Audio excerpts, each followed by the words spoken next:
আশা করি সকলেই ভালো আছো, সুস্থ আছো। যারা যারা আমার ভিডিও দেখো তাদেরকে অসংখ্য ধন্যবাদ। আমার ভিডিও যদি ভালো লেগে থাকে তাহলে একটা লাইক, কমেন্ট, শেয়ার আর পেজটাকে ফলো করে দিও। চলো 204 নম্বর পেজটাই গিয়ে আছে। আমি দেখো পেজটা ধরে সব অঙ্কগুলো করে দিচ্ছি, যারা দেখো নি তারা দেখে নেবে, ঠিক আছে?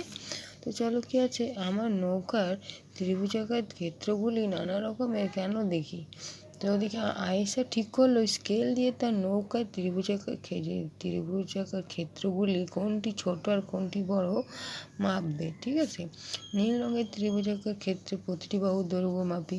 তাহলে নীল রঙের এই যে আছে, নীল রঙের যে বাহুগুলো আছে দেখো, তাহলে নীল রঙের ত্রিভুজের ক্ষেত্রে পেল 3টি বাহু।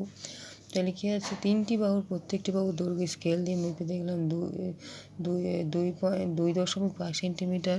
তারপরে দেখছি 3.5 সেন্টিমিটার ও 1.8 সেন্টিমিটার। তিনটে আছে, তিনটে কিন্তু আমি সেন্টিমিটারগুলো মেপে তোমাদেরকে বসিয়ে বললাম। এবার কি আছে, তাই নীল রঙের ত্রিভুজের ক্ষেত্রে বাহুর দৈর্ঘ্য কিন্তু সমান নয়। ওই যে প্রত্যেকটা বাহুর দৈর্ঘ্য কিন্তু যে মেপেছে লিখেছে, কিন্তু কারোরই কিন্তু সমান নেই, ঠিক আছে? তাই যে ত্রিভুজ 3টি বাহুর দৈর্ঘ্য আলাদা থাকে তাকে বিষম বাহু বলে। মানে যেসব বাহুগুলো একই নয় বা সমান নয় সেগুলোকে কিন্তু বিষম বাহু বলা হয়।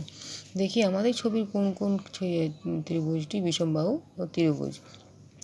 আমার ঘড়ির হলুদ ত্রিভুজের ক্ষেত্রটি মেপে দেখি। দেখো এই যে মেপে দেখেছি যে এই একটা দেখে ছবি আছে, হলুদ রং বলেছে তো দেখিয়েছি। স্কেলের সাহায্যে মেপে দেখলাম আমার হলুদ ত্রিভুজের ক্ষেত্রে প্রতিটি ক্ষেত্রে 3টি বাহুর দৈর্ঘ্য 2.9 সেন্টিমিটার, 2.8 সেন্টিমিটার, 2.4 সেন্টিমিটার।